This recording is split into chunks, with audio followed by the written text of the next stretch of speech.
Hubiéramos suspendido nomás la clase de repaso para dormir, ¿verdad, María? Sí, profe. No, profe, no, no, Sí, no, no, profe. no. No, profe, un rico mate y para acompañar la clase. Yo ahora tomo un café y tengo sueño. No, un matecito con urusuge. Lastimosamente no tomo mate. Pero bueno, no sé si quieren hacer ustedes sus preguntas y yo voy respondiendo o quieren que yo empiece a hablar. Sería interesante que usted mismo nos diga ya lo más importante que vamos a... Todo lo que va a salir, profe. todo lo que va a salir. Así mismo, Lord. Por dos, Antonia, por dos. Profesor, creo que si se desarrolla la clase va a ser más armoniosa, más organizada, porque de por ahí pueden, y sobre eso, ¿verdad? Podemos interactuar en caso de que haya dudas. Si le parece, Bueno, voy a empezar con alguna cuestión así en general, ¿verdad? No voy a hacer un orden cronológico, pero voy a ir lanzando algunas ideas en general. Voy a ver acá que, por ejemplo, alguien veo que levantó la mano. Ah, no hablar nomás. Súper bien.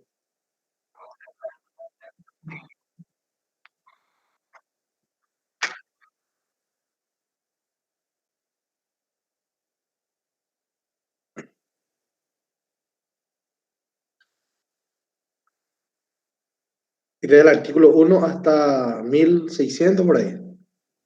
Te estoy hinchando.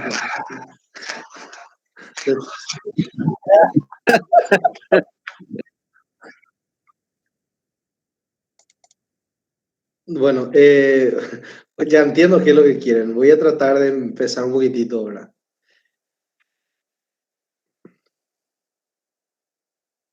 Sabía lo que usted iba a entender lo que quería. Bueno, algunas preguntas que podríamos hacer eventualmente, todo lo que hace al artículo 159, por ejemplo, ¿verdad? Que ya salió luego que en taller 1 y te descuidas en primer parcial, también salió, primera prueba parcial. El 159 habla de los requisitos que debe contener la sentencia judicial.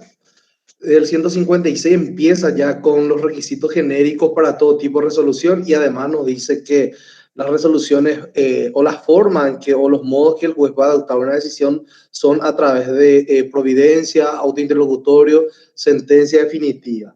En cuanto a la providencia, nos dice que esto no requiere mayores complicaciones porque se realiza sin sustanciación en el sentido de que no hay un contradictorio, no se le corre traslado a la otra parte, no hay un debate previo para que el juez resuelva. De hecho, que el juez, si se da en audiencia, por ejemplo, un recurso de reposición, debe resolver de manera inmediata y generalmente resuelve a través de una providencia, ¿verdad? Y si es que se le interpuso por escrito, tiene 3 días para resolver. Sin embargo, eso debe resolver sin sustanciarse. ¿Qué significa esto? No le va a convocar a la otra parte y escucharle previamente qué piensa sobre el pedido. Ahora bien, en cuanto a los autointerlocutorios, ya se requiere sustanciación porque por lo general hace relación a incidentes, de hecho son incidentes que surgen dentro del proceso y se resuelve por la vía de los autos interlocutorios. Este sí ya es un poco más exigente en cuanto a que primero se sustancia por el principio de bilateralidad, contradicción y además hay una obligación de parte del juez de fundar la resolución, ¿verdad? Tiene que explicar el por qué tomó una decisión en los incidentes. Eso está en el 158, en el 159 van a ver los requisitos de toda sentencia judicial. Y hay una serie de cosas, y sobre eso es lo que eventualmente podría preguntarle, por ejemplo, empieza a enumerar como 8 requisitos más o menos, y cada requisito que va enumerándose en literal 1, numeral 2, 3, 4, a cuál elemento dentro de la estructura de la sentencia corresponde.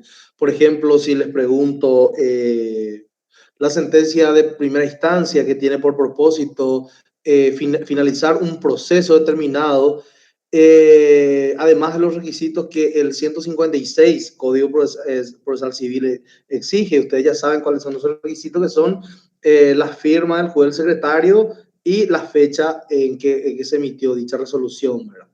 Esos son requisitos comunes para toda resolución judicial, no importa si es providencia o sentencia definitiva. Pero además de estos requisitos generales o comunes, hay otros requisitos específicos, sea para el auto interlocutorio como para la sentencia definitiva. Entonces, cuando les digo el requisito de que el juez deba adoptar una decisión expresa, positiva, precisa, de acuerdo a las pretensiones deducidas en el juicio, que debe estar calificada de acuerdo a la ley, etcétera, etcétera, ¿a qué va dirigido este requisito? Si es que pregunto, por ejemplo, a cuál de los elementos de la estructura de la sentencia. Recordemos que la estructura de la sentencia va de esta forma: los resultandos, los considerando y parte dispositiva. Cuando habla de decisión expresa, positiva, precisa, de acuerdo a las pretensiones deducidas por las partes en juicio. Entonces, dentro de la estructura estamos haciendo mención a la parte dispositiva o el resuelve, ¿verdad? Entonces, esas cosas, por ejemplo, lo que van a tener que deducir un poquitito, ¿verdad?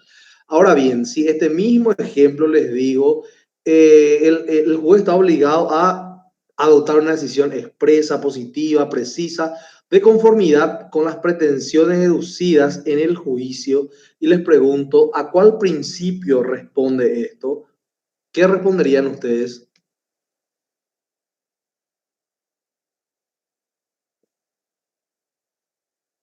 Respondan nomás sin duda, de acuerdo a lo que ya estudiamos hasta ahora. Deductivo. ¿Cuál? Deductivo. No, hablamos hasta ahora del principio deductivo nosotros. Hablamos los principios lógicos formales, hablamos los principios de congruencia y el principio de fundamentación, lo que hablamos hasta ahora. De otros no hablamos. Era profesor. Yo creo que estoy tomando nota nomás, profesor. Creo que es Bueno. fundamentación lo que es para su Cuando pregunta. dice que el juez debe tomar una decisión expresa, positiva y precisa de conformidad con las pretensiones deducidas en el juicio, ¿cuál es el principio al que responde este enunciado?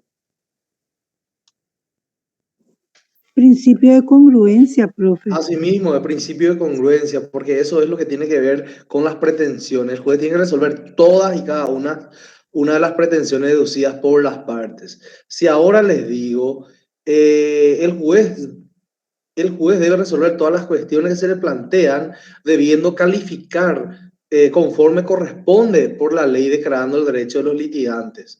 ¿A cuál principio responde esto? Tema de trabajo práctico, taller 1 fue. Principio procesal. Sí. No, ¿a qué principio procesal? Fundamentación. No, les reitero otra vez. Debe resolver toda y cada una de las pretensiones que ya sabemos que responde al principio de congruencia, ¿verdad? Pero si le agregamos que cada hecho o pretensión debe calificar de acuerdo a lo que corresponde por la ley, declarando el derecho de los litigantes, esto de calificar correctamente de acuerdo a la ley, ¿a qué principio obedece? A la debida defensa. Principio a la... Bueno, les doy la respuesta. Es el principio iura novit curia, que significa que el juez conoce el derecho. También se suele decir, dame los hechos que yo te daré el derecho.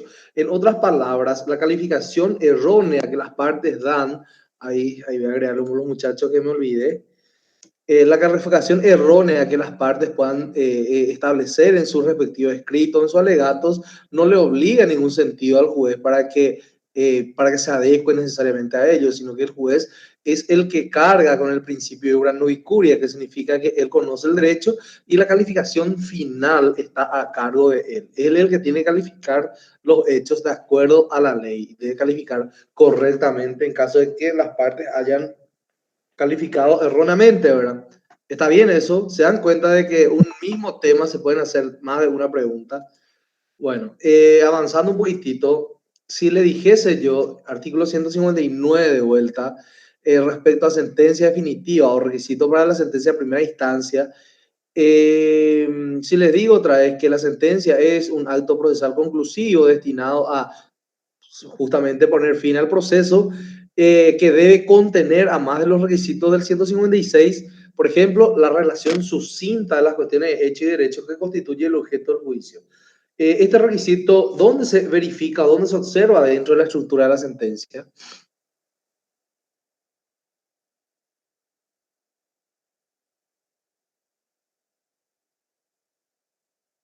Dentro del considerando, profe.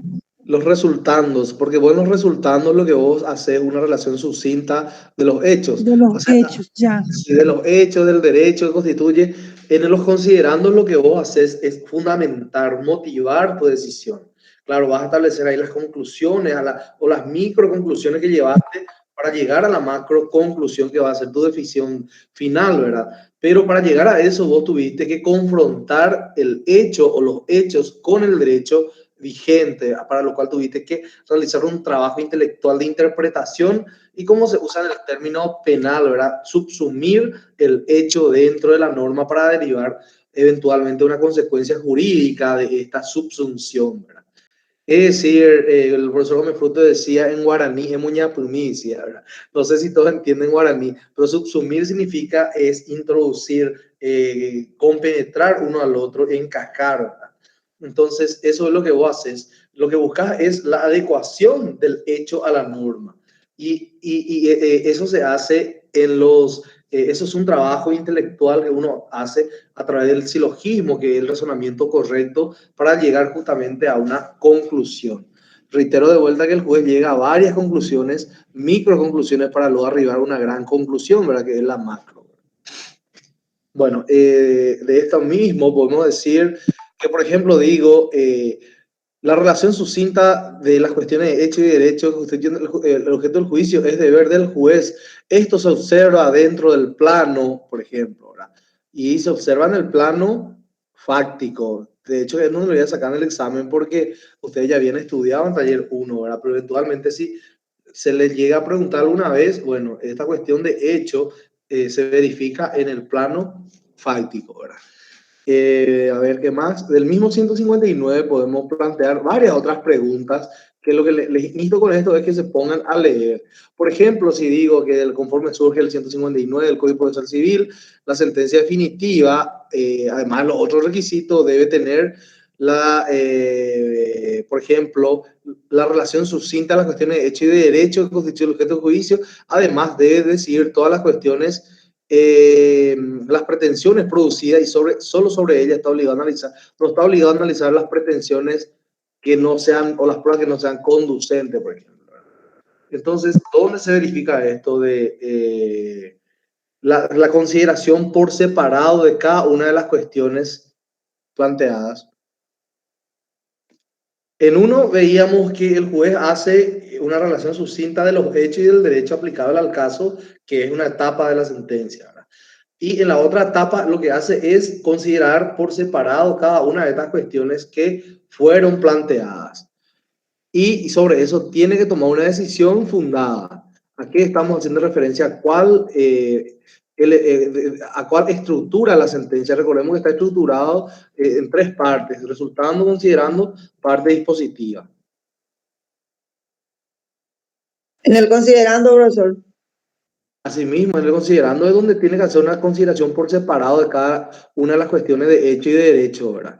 En lo otro, lo que hace es una relación sucinta de hecho, nomás menciona en forma general o puede ser concreta también los hechos, el derecho que se invoca o que pretende aplicar, presentación de las partes, etcétera. Y recién el considerando lo que hace es un análisis de cada uno de los hechos, supuestos de hecho planteados, confrontar con las pruebas y encuadrar dentro de la norma para deducir una consecuencia finalmente. Bueno, esas son algunas de las preguntas que le puedo hacer respecto al 159, por ejemplo, en correlación con la estructura de la sentencia. Ya no le voy a preguntar probablemente cuáles son las estructuras de la sentencia o cómo está estructurada la sentencia.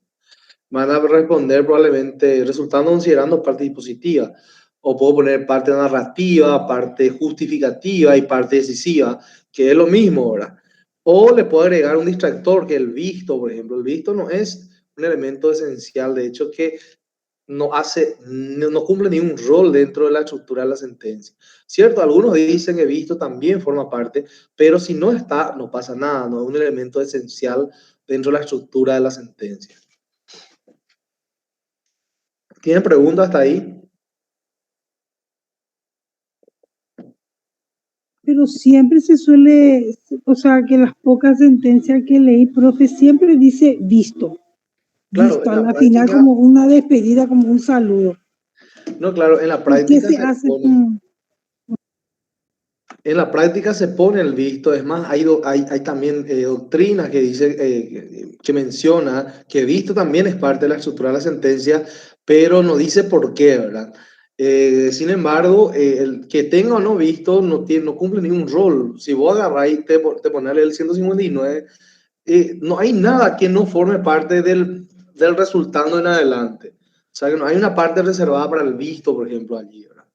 Y el visto no cumple nada, dice vista, visto el contenido en auto,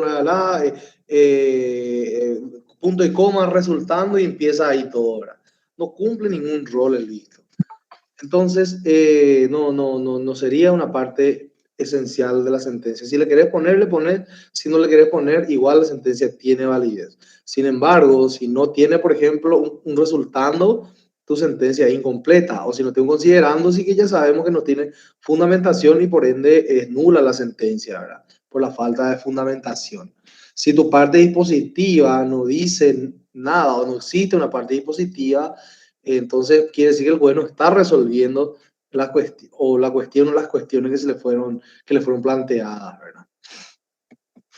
Bueno, avanzando un poco también sobre otros puntos, como por ejemplo, cuando hacemos referencia al impulso del proceso y hacemos una correlación de que este impulso o empuje del proceso desde el comienzo hasta el final, ¿a cargo de quién está esto?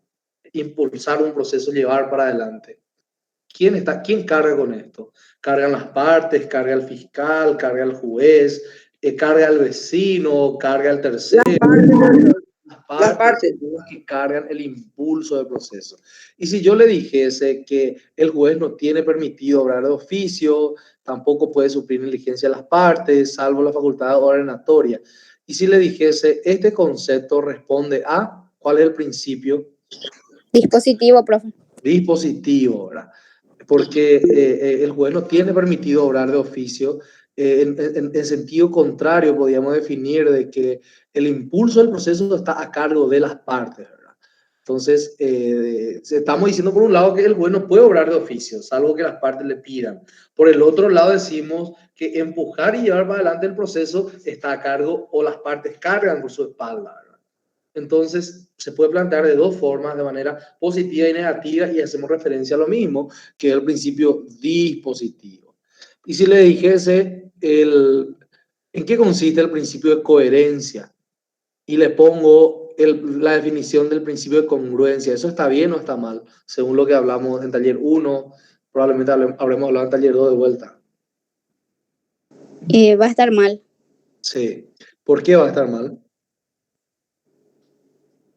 Porque creo que se refiere a que tiene que tener sentido con lo que se está explicando. Claro, la coherencia tiene que ver con una cuestión una cuestión lógica, una cuestión de pensamiento, que el juez tiene que razonar correctamente, ¿verdad? Si yo digo estoy incoherente, me estoy haciendo referencia a un elemento externo a la sentencia, estoy diciendo de que el juez pensó mal, el juez se equivocó, se confundió, razonó mal. Cuando digo el juez es incongruente o la sentencia es incongruente, estoy haciendo referencia a que el juez no se pronunció tal cual como se pidió, sino que pudo haber dado más, pudo haber dado menos, o dio cuestiones que no se le pidió, ¿verdad? Que sería en este caso la incongruencia, ¿verdad? Entonces hay una diferencia entre congruencia y el principio de coherencia. ¿Y cuál es la diferencia entre el principio dispositivo y el principio de oficiosidad? El principio dispositivo decíamos que el juez no puede obrar de oficio, salvo que las partes le pidan algo, ¿verdad? Existen ciertas excepciones al principio dispositivo en donde, por ejemplo, el juez puede de oficio aclarar su propia resolución, el juez de oficio puede, por contrario imperio, modificar su providencia simple a través de lo que es el recurso de reposición. Hay muchísimas cosas que el juez puede hacer de oficio, entre ellas las facultades ordenatorias contenidas en el artículo 18 del Código Procesal Civil. Sin embargo, esa es la excepción. La regla es que no obre de oficio solamente cuando las partes le piden. En sentido contrario, decimos que el principio dispositivo implica que las partes son las que cargan con el impulso del proceso, ¿verdad? ¿Está todo claro? En cambio, el principio de oficiosidad es lo contrario al dispositivo. ¿Por qué? La oficiosidad significa que el juez puede obrar de oficio sin que nadie le pida para actuar. Eso pasa con el fiscal del Ministerio Público, el fiscal penal. Él puede actuar de oficio, puede realizar toda la diligencia que se le antoje de oficio sin que nadie le pida. Puede iniciar una investigación sin que nadie le pida. Entonces, ese es el principio de oficiosidad. ¿Alguna pregunta sobre esto? Profesor, ¿podría explicar trapetita, extrapetita? No sé nomás si eso va a volver a salir, pero de igual modo no, creo que eso hablamos en la primera parte de la lección 1, parece que hablamos de eso. Y como es segunda parcial, yo no tengo problema en volver a hablar, ¿verdad? Solo que el tiempo apremia un poco nomás. No. Bueno, pero de todos modos les hablo, ¿verdad? El principio de congruencia es nuestro principio que le obliga al juez o le impone al juez como una obligación que tiene que expedirse sobre todas y cada una de las cuestiones que se le pide. Si vos en tu demanda pediste esto y esto, o sea, por ejemplo, 5 cosas, o si pediste cuantitativamente 100 millones de guaraníes, el juez no puede apartarse de eso. El juez puede darte menos de 100 millones, siempre que él, de las probanzas, autoconsidere que lo que vos estás pidiendo, 100 millones en concepto de indemnización, no corresponde. ¿Por qué? Porque esa determinación al juez le corresponde. Hay cuestiones que se pueden medir matemáticamente, como por ejemplo, efectuar un cálculo del capital más los intereses que se adeudan. Eso vos agarrás y calculás con una calculadora. Pero hay cuestiones que le corresponde al juez, por ejemplo, valorar y analizar y decir, no, acá efectivamente el daño moral que tanto se habla, por ejemplo, ¿cómo vos cuantificás el daño moral? Solamente el juez va a agarrar y va a utilizar unos parámetros y decir, bueno, esto es lo que corresponde en concepto de daño moral. La gente pide 1.000 millones y el juez le puede terminar dando uno nomás. Lo que no constituye trapetita, ¿verdad? Porque es algo que a él le corresponde determinar. Pero ¿qué pasa, por ejemplo, si yo me voy demando a Catalina y digo, Catalina me debe 100 millones, este es el capital que adeuda, además está atrasada, está en mora hace 60 días.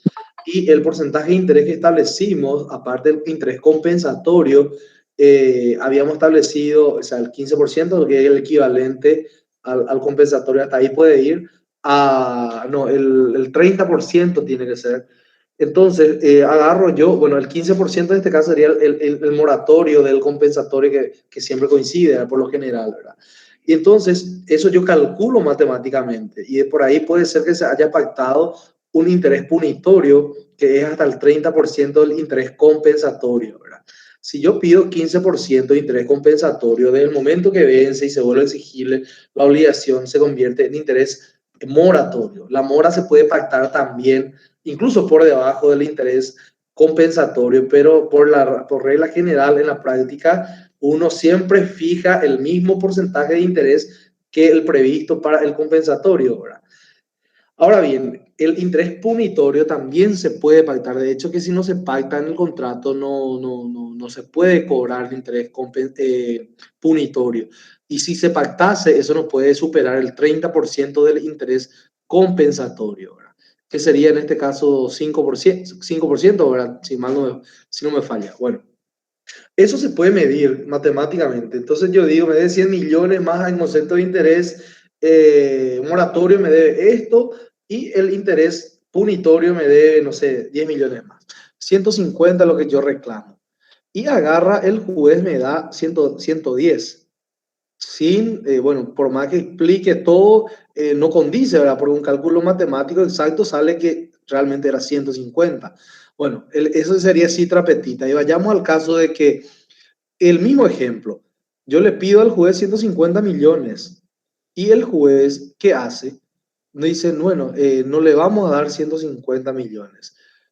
Bueno, vamos a hacer lo siguiente. En este mismo ejemplo, yo pido 150, pero el juez, al hacer el cálculo definitivo, encuentra que me corresponde 180 millones. ¿Y qué pasa ahí? Viene a responder el principio de congruencia y no puede el juez incurrir en la incongruencia ultra petita. No puede otorgar más de lo que yo pedí. Yo pedí 150, por más de que de las probanzas de auto surja que me corresponde 180, bueno, dice, en virtud del principio de congruencia no puedo darle más de lo que me pidió. Entonces me termina dando 150 millones que yo pedí. Lastimosamente perdí los 30 porque mi abogado me ayudó mal, me ayudó a calcular mal. Bueno, otro ejemplo de cifra petita también puedo yo pedir varios rubros, por ejemplo, pido una indemnización por daño y prejuicio, lucro cesante, daño emergente, etc. El juez, por ejemplo, se pronuncia solo sobre el lucro cesante o sobre el daño emergente y se olvida del resto. Entonces está omitiendo pronunciarse sobre cuestiones que fueron articuladas oportunamente. No solamente el accionante puede tener pretensión, puede haber una contrademanda, que es la reconvención, ¿verdad? Entonces, sobre todas esas cuestiones también debe expedirse. En pocas palabras, el principio de congruencia significa que el juez debe expedirse sobre todas y cada una de las cuestiones que le fueron planteadas, ¿verdad? No puede omitir, no puede dar en más y no puede expedirse sobre cosas extrañas al litigio. No solamente cosas, sino que también puede ser en referencia a la persona. No puede, por ejemplo, se le demandó a dos y termina haciendo referencia a uno nomás. O se le demandó a uno y le condena a otra persona, que se le mencionó nomás en el juicio. Entonces puede ser en la persona, ¿verdad? Puede ser también en la causa.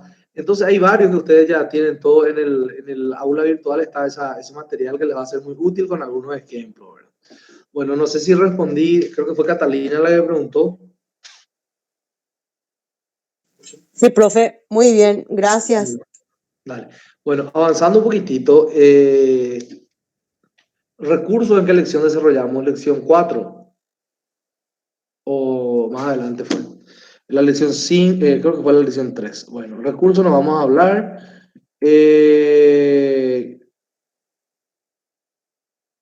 Cosa juzgada sí está en el programa para este examen. Ustedes ya están más que hartos del concepto de la cosa juzgada, seguramente porque en taller 1 ya hablamos suficientemente. La cosa juzgada es un estado determinado que adquiere una resolución judicial. ¿Cuándo adquiere esta autoridad la resolución judicial? Cuando ya no se puede impugnar, cuando ya no se puede modificar la resolución. ¿Y cómo podemos concluir que ya no se puede impugnar? Sea porque me venció el plazo y no impugné, sea porque consentí porque no quise lo apelar y dije estoy de acuerdo, sea porque apelé y se me confirmó en todas sus partes mi resolución judicial. Y el otro supuesto se da cuando, por ejemplo, yo presento un recurso de apelación y no impulso el recurso de apelación.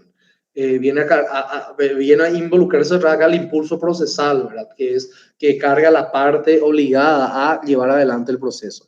En este caso, en segunda instancia, es el apelante el que tiene que llevar para adelante el proceso. Soy yo el que al presentar agravio tengo que pedir que se corra traslado también a la otra parte para que dentro del plazo de ley pueda contestar el agravio. Soy yo el que tengo que empujar y picanearle al juez para que tome su decisión, ¿verdad? Entonces, si yo me dejo estar y transcurren los 6 meses, que es el plazo previsto para la caducidad de instancia en el proceso civil, entonces esa caducidad que opera en segunda o en tercera instancia también otorga la cualidad de cosa juzgada a la resolución de primera instancia.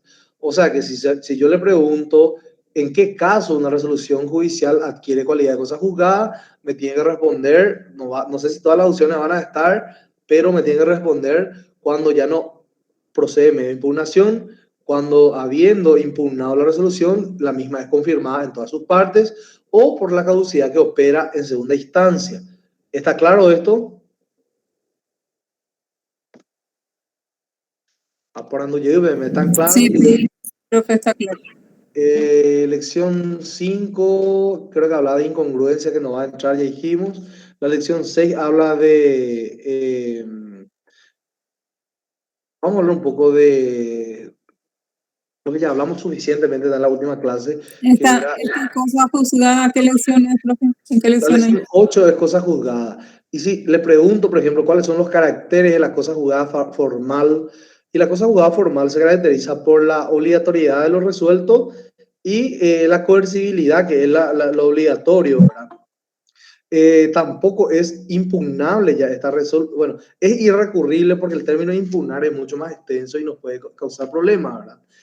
Si ustedes se dan cuenta, y si les pregunto, por ejemplo, no creo que usted le pregunte cuáles son los medios de impugnación. Y si nosotros podemos impugnar una resolución judicial o un acto procesal determinado, ya sea por incidentes, si dentro de un proceso, podemos impugnar por la vía del recurso, podemos impugnar por la vía de la acción autónoma de nulidad, por la vía de la acción de inconstitucionalidad, por la excepción de nulidad. O sea, son varios los medios de impugnación de una resolución o de un acto procesal, ¿verdad? Pero, sin embargo, si yo les digo la resolución es irrecurrible, estamos haciendo referencia a un medio de impugnación nada más, que es el recurso. Lo que implica entonces que cuando digo impugnación es mucho más genérico que cuando digo recurso. Entonces, la característica de la cosa juzgada formal es que es irrecurrible. Por supuesto, es mutable en un juicio posterior. Le explico enseguida por qué. Y por supuesto, es coercible, que significa que es obligatoria la decisión. Martín Hermosilla me debe 10 millones de guaraníes y de él tengo un pagaré que me firmó por ese monto. Bueno, nos vamos a un juicio ejecutivo para que yo pueda exigir que Martín me pague. Se le intima, bueno, primero para que reconozca la firma, él reconoció, dice, sí, es mi firma, pero yo no le debo. Pero tampoco presentó ninguna sección de pago parcial, ni total, ni nada. Se dice nomás que no le debo. Bueno, entonces, como él reconoció la firma, se va a pasar se le va a intimar para que me pague la suma que yo estoy reclamando, si él, así, a grandes rasgos nomás. Y luego ya se va a dictar, como él no me pagó con la intimación, se va a dictar una sentencia de embargo, ¿verdad?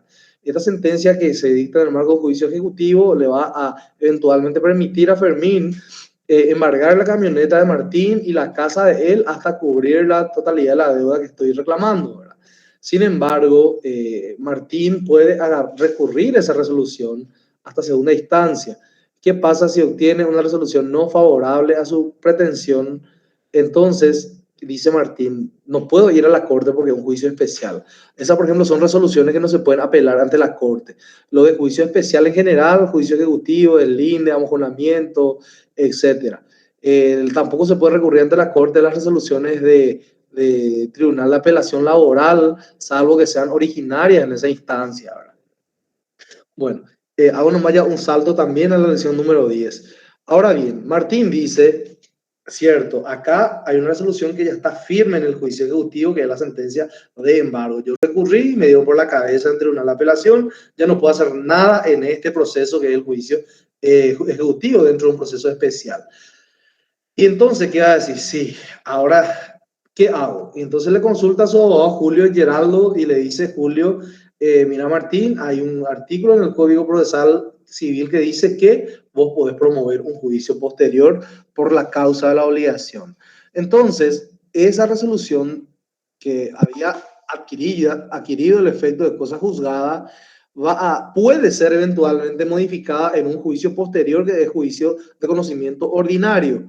Entonces, por eso es que los requisitos de la cosa juzgada formal son que es coercible, que es obligatorio, que es irrecurrible dentro del proceso, sin embargo, es mutable, ¿verdad? ¿Por qué es mutable? ¿Por qué? Porque puede variar en otro proceso posterior. ¿Se entiende? Pero si Martín no ejerce ese derecho, o esa acción dentro de un juicio posterior, y para lo cual tiene un plazo de caducidad de 2 meses, de 60 días, si él no se va y presenta la demanda en juzgado de primera instancia como un juicio ordinario, él va a perder su oportunidad y se genera una suerte de caducidad, ¿verdad? Entonces, ahí sí la resolución va a quedar más que firme y se va a tener que ejecutar lo resuelto. También va a adquirir la cualidad de cosa juzgada material por la inmutabilidad, ¿verdad?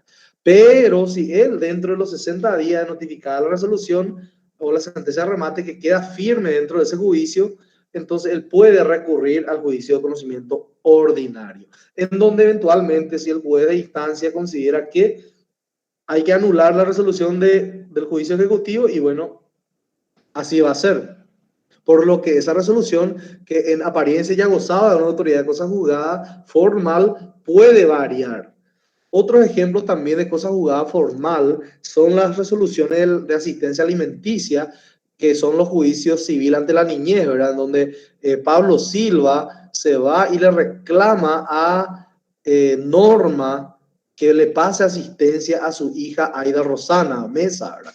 Entonces Pablo promueve un juicio contra Norma por asistencia alimenticia en el juzgado de la niñez y la adolescencia, en nombre de la hija Aida Rosana Mesa. Bueno, ¿qué pasa? La jueza Rocío Aguilera dicta una sentencia generalmente provisoria y luego definitiva, en donde fija en jornales el monto que Norma tiene que pasar a Pablo para la alimentación de la hija en común de nombre Aida Rosana. Bueno, ¿qué pasa ahora? Ahí dice claramente que ese porcentaje que se establece va a ir modificándose automáticamente conforme aumente el salario mínimo legal vigente, dice, ¿verdad? Independientemente al aumento o no del salario mínimo legal vigente, Pablo puede decir, mira, hace 2 años no aumenta el salario mínimo. Acá la ley dice que el dinero que hay que prestar como asistencia es el suficiente para que el niño o niña lleve el mismo estilo de vida de los progenitores. Ahora bien, Norma se había comprometido a entregarme 1 millón, no más. Pero Norma hace 1 año que empezó a trabajar como jueza y Norma ya está ganando, de ganar 5, está ganando casi 20 millones. Norma viajó 2 veces ya a Cancún este año. Norma ya compró una casa hermosa, compró una camioneta 0 kilómetros. Entonces Pablo ahí le muestra todo eso a la jueza Rocío y la jueza dice, ciertamente la situación económica de la progenitora demandada mejoró, por lo tanto hay que aumentar. Por eso esa resolución, sentencia definitiva de asistencia alimenticia, adquiere cualidad de cosa juzgada, pero solamente formal, porque puede modificarse de acuerdo a las circunstancias, ¿verdad? También se da en el juicio el juicio sucesorio, en donde la resolución definitiva adquiere también cualidad de cosa juzgada, pero solamente formal. ¿Por qué? Porque puede modificarse. Recordemos que desde el momento de la partición de los bienes de los herederos que fueron declarados como tales, a partir de allí, el heredero aparente tiene 10 años para venir a peticionar la herencia. ¿Quién es el heredero? El heredero aparente, el heredero que tiene la vocación hereditaria. ¿Y cómo uno tiene vocación hereditaria? Porque la ley dice que vos sos el heredero o porque un testamento dice que vos sos heredero. En el primer caso, por imperio de la ley, fuera la voluntad del causante, que es la persona fallecida. Y en el otro, por la voluntad del causante, que deja como última voluntad en su testamento que ciertos bienes van a ir destinados a Octavio, a Catalina y a Pamela. Se olvidó de Mónica, ¿verdad? Bueno, Mónica se reserva eventualmente la acción de la legítima, que es el porcentaje del cual no puede disponer por liberalidad el causante en detrimento de la sucesora universal, en este caso Mónica Ruiz Díaz, que es la hija de Antonia Gómez, que es la que falleció. Bueno, o sea, esos temas de sucesiones no vamos a entrar ahí. A lo que quiero entrar con esto es que esta persona llamada a heredar, que es en este caso, por ejemplo, Martín Hermosilla, se abrió la sucesión. Inició la sucesión Catalina Pascotini y Catalina de mala fe se va y dice, mis hermanos son Pamela Duarte y Mónica Ruiz Díaz, somos 3 herederos nomás de Octavio López. Bueno, y no le mencionaron a Martín Hermosilla porque nunca le quisieron acá. Entonces Martín no sabía o sabía, vamos a ponerle que Martín sabía, para eso se publicó un edicto por 60 días, él no se presentó. No obstante, él no pierde el derecho porque él tiene la vocación hereditaria, es un sucesor legítimo de grado así cosone de Martín. Bueno, se encuentra en primera línea porque es un descendiente directo de Octavio porque es su hijo, ¿verdad? Al igual que Catalina, Pamela y Mónica, ¿verdad? Entonces, desde el momento de que se produjeron la partición de bien y la adjudicación con la inscripción, a partir de ese momento Martín tiene 10 años para ir junto al juez, ¿quién es nuestro juez? Ya se les sabe, junto a Rocío Aguilera, nuestra jueza civil y comercial, y le pide, dice, vengo a peticionar mi herencia. Pues yo soy heredero, acá tengo mi certificado de nacimiento, en donde acredito que Octavio López, causante, es mi papá. Bueno, entonces Por eso es que esa sentencia puede modificarse, porque Martín, dentro de esos 10 años, para prescribir la acción, puede ser declarado como heredero. Los bienes que se le dio a Catalina, a Pamela y a Mónica van a ser traídos de vuelta, o eventualmente si ya vendieron, el precio de la venta o los emolumentos que haya generado esos bienes van a volver todo otra vez para que se pueda repartir proporcionalmente. Bueno, por eso es que esa sentencia causa autoridad de cosas juzgadas solamente formal y no material. Ahora bien, hecha esta advertencia, esta explicación, les aclaro que la cosa juzgada formal es solamente una excepción. La regla es que toda decisión judicial cause, o sea, con una autoridad de cosa juzgada material. ¿Me escuchan bien? Porque gira en círculo algo en mi pantalla. Pareciera ser que no tengo buena señal. Sí, profe, te Sí, escuchamos profe, bien. te escuchamos bien, profe. Bueno. Y bueno, ¿alguna pregunta sobre cosas juzgadas? ¿Hablen ahora o callen para siempre?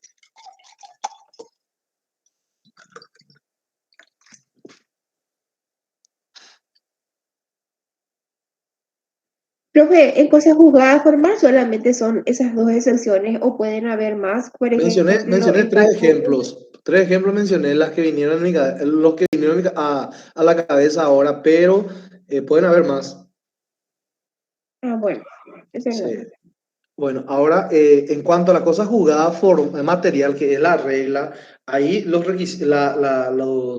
caracteres son que es irrecurrible y por ende inmutable, ¿verdad? Por supuesto que es obligatorio también, que es un atributo esencial de la sentencia judicial, que se imponga por la fuerza o que sea obligatorio, ¿verdad? Entonces, esas son las características que eventualmente les puedo preguntar en el examen. ¿Algunas preguntas más que tengan por ahí?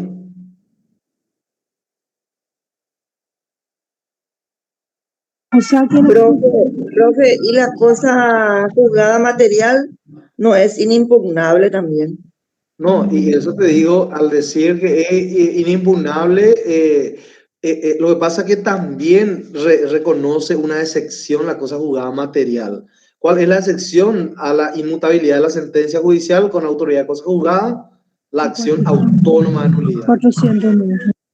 La acción autónoma de nulidad permite que el tercero perjudicado por una resolución judicial y que tuvo indefensión dentro del proceso, que significa que no se pudo él defender. Porque si se podía haber defendido, bueno, se jodió porque perdió su oportunidad.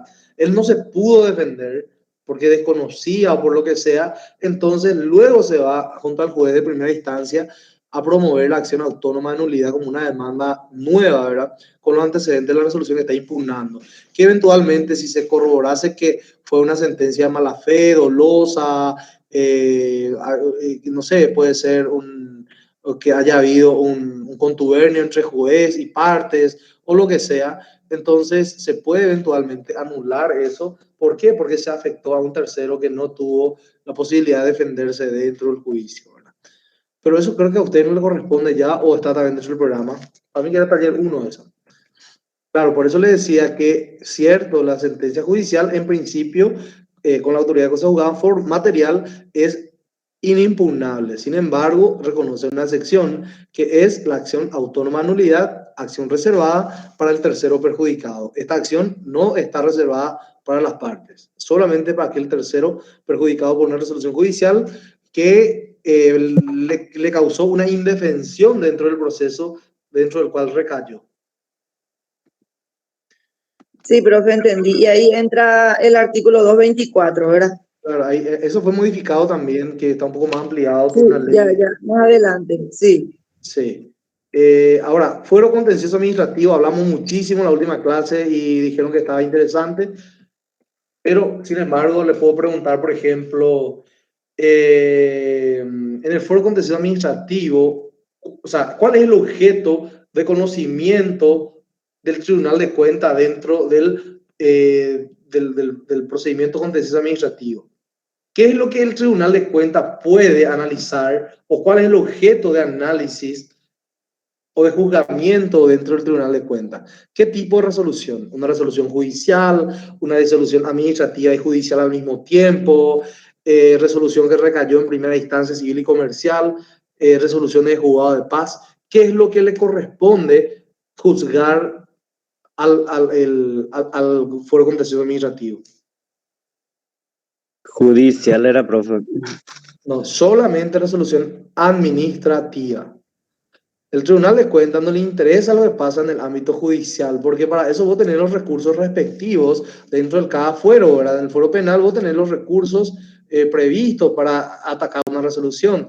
Recursos ordinarios son, por ejemplo, el recurso de apelación general, apelación especial, recurso de reposición con apelación en subsidio. Los recursos extraordinarios son la casación, que puede ser casación directa o per saltum, y la casación normal, o puede ser el recurso extraordinario de revisión, fuero penal. En el fuero civil ya sabemos cuáles son los recursos, ¿verdad? Aclaratoria, reposición, queja, apelación y nulidad. Sin embargo, al fuero contencioso administrativo no le importa nada de eso, sino que al fuero contencioso le compete el análisis, el estudio, la impugnación que se hace de una resolución administrativa. Y esta resolución administrativa debe tomarse dentro de las facultades, dijimos muchísimas veces en la clase anterior. ¿Qué tipo de facultades tienen que ser?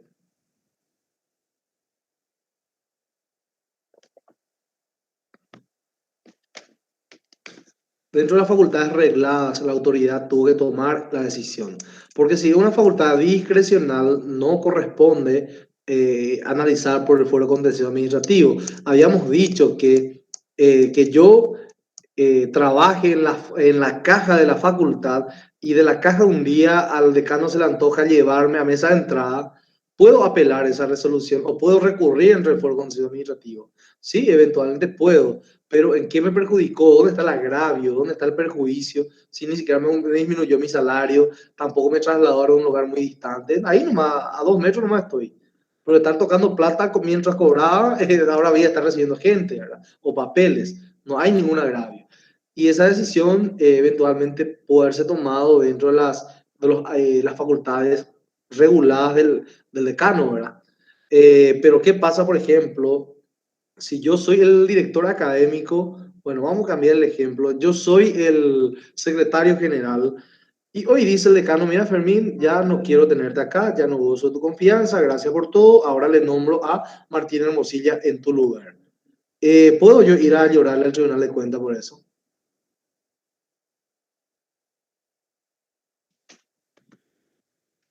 ¿Sí o no nomás? No tengan miedo del sí y del no, porque No, no. No, profe. no. Ahora, Jesús, ¿por qué no?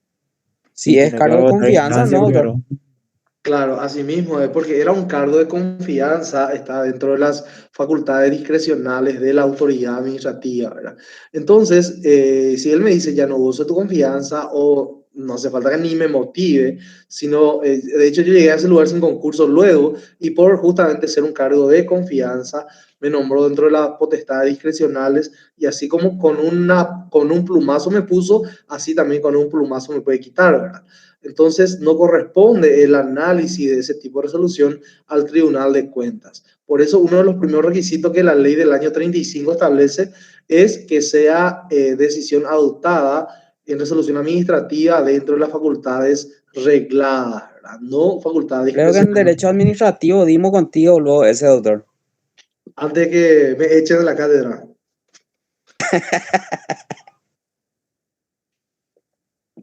No puede ser, yo ya no estuve con ustedes en la cátedra. No sé, yo tuve derecho administrativo contigo, doctor. Ah, A la tarde. vos recursaste entonces, ¿verdad? Era la promoción de Arcondo eso. De Silvita, sí. Y así mismo, ese fue el último año que yo estuve allí. Y bueno, ¿qué más podemos decir del Tribunal de Cuentas? Dijimos eso, que tiene entonces por objeto una resolución de carácter administrativo, ¿verdad? Otras cuestiones. ¿En qué caso las resoluciones emanadas ¿En qué caso las resoluciones emanadas de un tribunal de apelación del trabajo pueden ser recurridas ante la Corte Suprema de Justicia? Ya dije hace rato.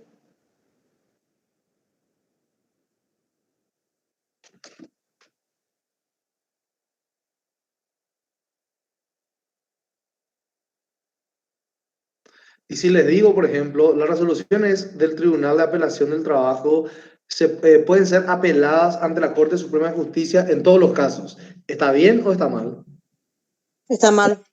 Si le digo entonces, las resoluciones del Tribunal de Apelación del Trabajo pueden ser recurridas siempre y cuando modifique total o parcialmente la de primera instancia. ¿Está bien o está mal? Está bien. Está mal, porque eso pasa en el proceso civil, no en lo laboral. En lo laboral no pasa eso. No importa si se te confirmó o se te modificó todo, ahí queda. No puede apelar. ¿Cuándo entonces se puede apelar ante la Corte? Cuando se trata de una resolución originaria en Tribunal de Apelación del Trabajo. Por ejemplo, en caso de una nulidad, por ejemplo, ahí se origina una nueva resolución, porque recordemos que el efecto de la nulidad es privar de sus efectos propios al acto y hace como que el acto, considera que el acto como algo inexistente, ¿verdad? Por lo tanto, al dictar una sentencia de sustitución, están haciendo, se está originando una nueva resolución. Entonces eso vos podés impugnar ante la Corte Suprema de Justicia. Pero si no es ese no es el caso, si se trata de una confirmación o de una modificación, por lo menos parcial de la resolución, ya no corresponde ir al tribunal a la Corte Suprema de Justicia, Sala Civil. Bueno, ¿qué más podemos decir? Apelación ante la Corte. También les puedo preguntar, por ejemplo, cuáles son las resoluciones que son apelables ante la Corte Suprema de Justicia dentro del proceso civil. O sea, se deduce de todo lo que ya dije y se deduce la respuesta. Lo que quiero que ustedes respondan, porque la idea Todas es... las resoluciones, excepto las definitivas. ¿Puede ser? En realidad, no. No todas las resoluciones. Lo que vos podés recurrir ante la Corte Suprema de Justicia, hablamos de resolución emanada de un tribunal de apelación civil y comercial. Podés apelar ante la Corte solamente si la resolución de primera instancia sufrió algún tipo de modificación en segunda instancia, ya sea una parte por lo menos o todo. Si se confirmó en todas sus partes, vos ya no podés apelar ante la Corte Suprema de Justicia. Y si les preguntase por qué, ¿cuál sería la respuesta? Porque ya se confirmó en primera y segunda instancia. No, eso es lo lógico, ¿verdad? Pero ¿cuál es el principio al cual obedece? Cosa juzgada. Tampoco, ese es el efecto que produce. El principio es que ya se cumple con la doble vía o la doble instancia, que también en doctrina, a nivel convencional, le reitero, cuando digo convencional, hago referencia a convenciones internacionales, compromisos asumidos por el Paraguay a nivel internacional, ¿verdad? A través de tratados, convenios, etc. Entonces, el Pacto de San José, Costa Rica, o Pacto de Derechos, la Convención Americana de Derechos Humanos, establece cuando habla de garantías judiciales que primero, entre otras cosas, que la decisión debe ser adoptada en un plazo razonable. Habla también de que el derecho al recurso debe ser un derecho efectivo, ¿verdad? Habla del doble conforme, que significa que al menos vos necesitas dos opiniones en el mismo sentido, ¿verdad? Entonces, si por ejemplo, el de primera instancia dictó de esta forma y fue revisada la decisión por un órgano de alzada y dice, sí, estamos de acuerdo por estas razones, entonces ya tenés tu doble conforme, ¿verdad? Puedo preguntarle o puede que no les pregunte también, pero estén nomás preparados. ¿Qué más lo que les puedo preguntar? Pareciera ser que ya se agota el tema ahí. ¿De qué me estoy olvidando? Parece que no hablé nada de lo que es la lección 7, que hablaba de los efectos de las resoluciones judiciales, ¿verdad? Y ahí, por ejemplo, sí hablé básicamente de cuáles son los modos en que el juez puede responder ante una petición, ante un recurso. O sea, si les preguntase, el tribunal de alzada, ante el planteamiento de un recurso, puede resolver de la siguiente manera. ¿Cuáles son esas maneras? De lo que acabamos de decir recientemente. El juez puede modificar total o parcialmente, o en otras palabras, revocar total o parcialmente la resolución de primera instancia. En segundo lugar, puede confirmar la resolución, que significa que piensa igual o se pide en igual sentido que la resolución recurrida. O eventualmente, si el juez encuentra vicios insanables, puede declarar la nulidad de la resolución judicial y con la consecuencia que debe dictar una sentencia en sustitución. María Acuña, habla nomás. Profesor, creo que no llegó a hablar sobre efectos jurídicos de las sentencias, la unidad 7, porque ya habló de cosas. Sí, hablé, ahora estoy hablando de eso, de uno de los ítems. Lo que pasa es que no les voy a hablar de todo porque no me da el tiempo, ¿verdad? Sino que estoy hablando de las cosas que le puedo preguntar. ¿Eh? Ya habló usted de cosas juzgadas, Ese sobre 8. Sí, ya habló sobre sentencias recurribles ante la Corte. Esa es la 10. Sí, la 9 también, la sentencia ante el Fuero Contencioso Administrativo, que también ya habló. Y los efectos jurídicos que ahora actualmente está hablando y las facultades decisorias del tribunal, porque a partir de ahí creo que va a ser el examen. Desde la lección número 6 va a ser, desde la desinsaculación. Sí, decisorias del tribunal. Sí. Cuando yo planteo un recurso de apelación, el tribunal básicamente puede darme dos respuestas ante un recurso de apelación. Esa es por regla, ¿verdad? Puede confirmar o puede revocar. Si confirma, quiere decir que está de acuerdo con la decisión adoptada por el juez de primera instancia o de instancia inferior. O si revoca es porque se expide en sentido contrario a la decisión adoptada por el juez de primera instancia. Quiere decir que no coincide y por lo tanto va a dar sus razones jurídicas y de hecho del por qué no coincide, ¿verdad? En ese caso hablamos de una revocación. Sin embargo, si es que eventualmente el juez dice no podemos ni confirmar ni revocar, lo que acá corresponde es que anulemos, porque hay vicios que son insanables que no nos permiten dictar válidamente un acuerdo de sentencia sin que le privemos de efecto a este acto. Por lo tanto, vamos a anular esta resolución con la consecuencia de que debo dictar una sentencia en sustitución. Algunos temas de exámenes también, ¿verdad? Después, en cuanto a los efectos jurídicos de la sentencia, hay varios efectos. El primero de ellos es que crea una ley particular para las partes que se obligan en cumplimiento de dicha resolución. También la obligatoriedad de la decisión, porque pierde sentido que una decisión judicial que se adopte no se pueda exigir el cumplimiento incluso por la fuerza si no hay un acatamiento voluntario de la decisión judicial. O sea que la decisión necesariamente debe ser obligatoria e imperativa. No puede decirle, señor fulano, si querés cumplir, cumplí, si no, no pasa nada, ¿verdad? Sino que de forma imperativa dice, se le condena a Martín Hermosilla al pago de tal cosa, o a hacer tal cosa, o dejar de hacer tal cosa. No dice que si quiere o se le antoja va a hacer o no va a hacer, sino que le dice vas a hacer o no vas a hacer, en forma categórica, en forma imperativa. Están también otros efectos, como por ejemplo, cuando vos te vas a los estrados judiciales hay una suerte de incertidumbre. Vos no sabés quién de los dos tiene el derecho, los dos se creen con derecho. Pero la incertidumbre está en que no sabes qué lado el juez va a atender como producto ya del proceso legalmente tramitado. Entonces, al dictarse la sentencia se genera una certidumbre. En otras palabras, desaparece la incertidumbre del proceso. Pueden hacer un título ejecutivo si, por ejemplo, una sentencia dice que hay que ejecutar algo o determina algo que no estaba determinado, etcétera, etcétera. Otros efectos también es el tema de la competencia, que hablamos muchísimo la vez pasada, por más de que el Código Procesal dice que lo que se pierde es la jurisdicción en forma temporal. Sin embargo, nosotros concluimos de que la jurisdicción no se pierde, ¿verdad? Sino que lo que está en juego es la competencia del juez, que de alguna u otra forma se ve sofocada, pero se reserva cierta competencia para ciertos actos que no hacen al fondo de la cuestión, como por ejemplo aclarar su propia resolución sin que nadie le pida, por ejemplo, admitir el recurso. Recuerden ustedes que el recurso que se presenta a la apelación, el propio juez es el que debe decidir si admite o no, y si admite también tiene que decir si es en relación o es libremente. También al mismo juez se le va a pedir que ejecute su propia resolución. También al propio juez se le va a pedir que ordene medidas precautorias para precautelar, por ejemplo, bienes objeto del juicio.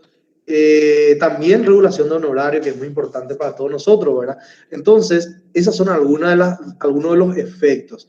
También tiene efecto con respecto al tiempo, que tiene que ver con con el efecto de la sentencia, ya sea si es para adelante o para atrás. Y dependiendo del tipo de sentencia, el efecto es para atrás y algunos otros son para adelante, es nun y extun, ¿verdad?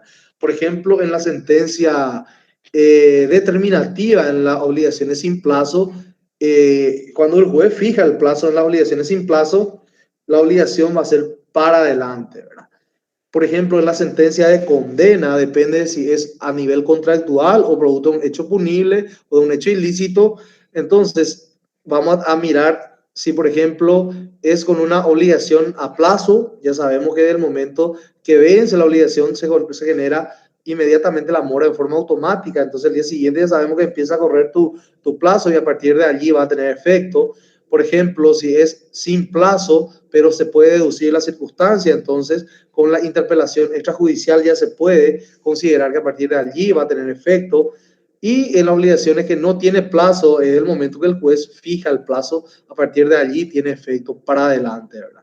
Bueno, son algunas cuestiones que tienen que ver con el efecto de la resolución en atención a la retroactividad. Si tiene efectos para futuro o para atrás. En los hechos ilícitos, por ejemplo, a los efectos de medir los intereses, se va a proyectar al momento que sucedieron los hechos, por ejemplo. Bueno, en cuanto a la competencia, ya queda claro que ya dijimos que no se pierde la competencia del todo, sino que se suspende. También concluimos que no se pierde no se pierde la jurisdicción, porque la única forma de perder es que el juez deje de ser juez. O sea, que murió, se le destituyó, se le apartó del cargo, que destituirle, o eventualmente renunció, ¿verdad? Son las formas que puede perder la calidad de juez o la investidura o la jurisdicción que goza al momento que presta juramento ante la Corte Suprema de Justicia, ¿verdad? Y bueno, ¿qué más podemos decir en cuanto a los poderes? Ya dije que puede adoptar recursos aclaratoria, medidas precautorias para proteger los bienes. Si, por ejemplo, yo me voy y le pido una copia de la resolución o algunas actuaciones, me pueden entregar y se deja constancia de que retiré, por ejemplo, parte del expediente. Eso le corresponde. Interponer recursos y le corresponde a él.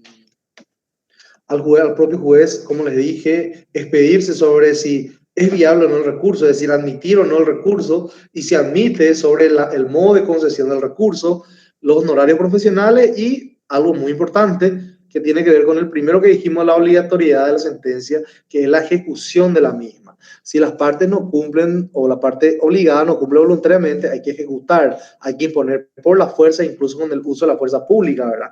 Entonces, también le corresponde a él, por más de que su competencia está mermada, le corresponde la ejecución de lo resuelto. Si no, perdería razón de ser. Y bueno, Profe, sí. no va a salir los ejemplos que solés poner, profe, ¿verdad? No va a salir. ¿Cuáles son los ejemplos?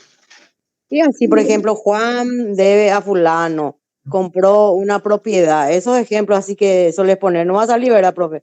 Si me La da, herencia de Martín. si me está dando ideas, sí puedo poner. No, no, profe. Profe, que no sea casuístico, que sea selección múltiple nomás. De hacer ustedes ya Pobre.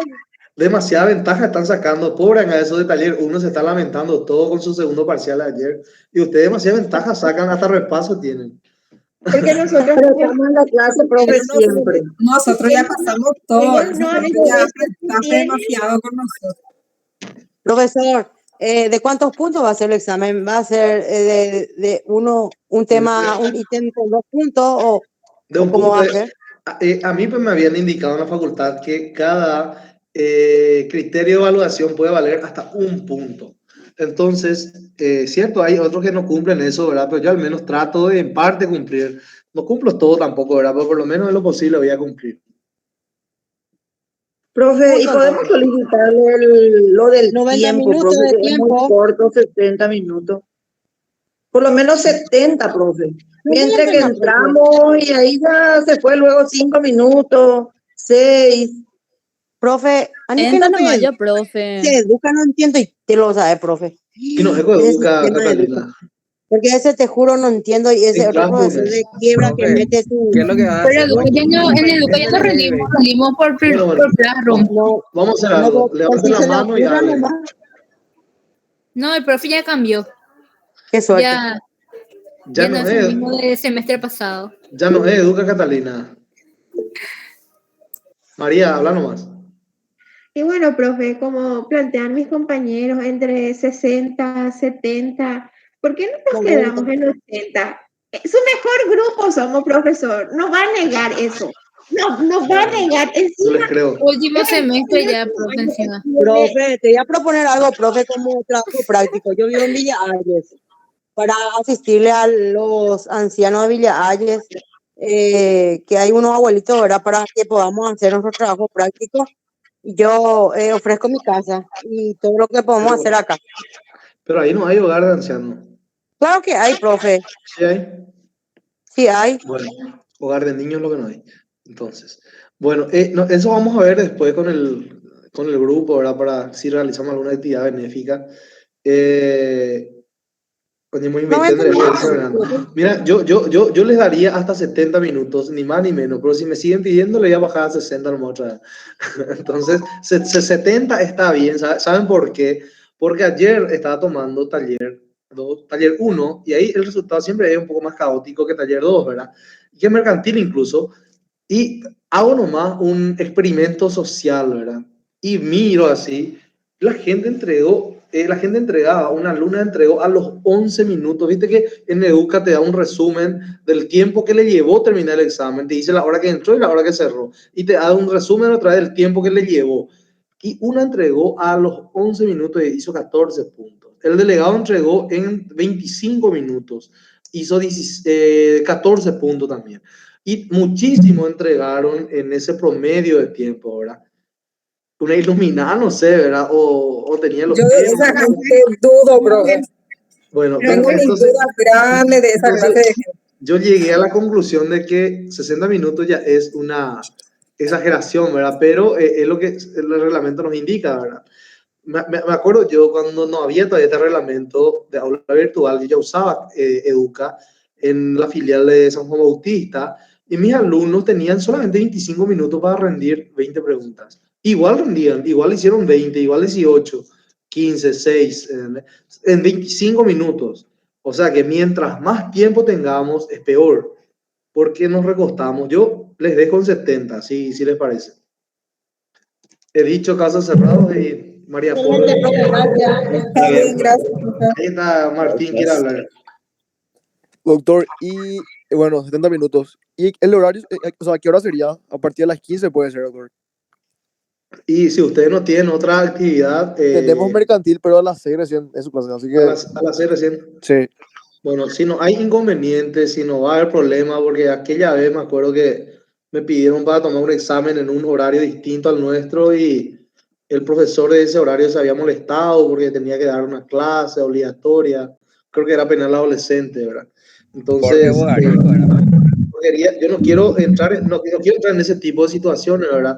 Que si ustedes me dicen no tenemos problema en rendir a las 15, yo me adecuo al tiempo de ustedes, ¿verdad? A la comodidad de ustedes también. Tranquilo, doctor. ¿Estás seguro que tenemos a partir de las 6 horas de la tarde mercantil? Así que no va a haber problema. Dale, genial. Entonces, Podemos dejamos consensuar también de igual manera a Martín en el grupo si vemos y si el profe tiene la disposición de tema del horario o flexibilidad del horario, hablar con los compañeros que trabajan y ver que lleguen a sus casas y eso. No, para que no rindan todo apurado por la calle. Bueno, Que me sea a las avisan. Me 16 avisan en media. privado. Bueno, Profe, otra pregunta. sí. Eso que se tiene que marcar en un ítems, 2 o 3 preguntas, eso va a salir también así. Y voy a ver si puedo quitar eso. Voy a ver. Ojalá, profe, porque a veces confunde, profe. No es que Gracias, profe. uno hacemos mal y ya se fue al mazo todo, ¿verdad? Y de repente dos hicimos bien y uno hicimos mal. O sea, da mucho a la equivocación, profe. Dale, voy a analizar esa posibilidad de quitar, Antonia. Voy a ver si Gracias, quito. doctor. Gracias, doctor. Gracias, profe. Buenas tardes. Dale, genial. Y bueno, vamos a dar por concluida porque en media hora tengo que dar clase de Derecho Comercial y no quiero quedarme sin voz. Vale, muchas gracias, profe. Muchas Gracias, gracias. profe. Vale, nos vemos. Gracias, Que les profe. vaya bien. Hasta luego. Chao, chao. Gracias, profesor. Hasta luego.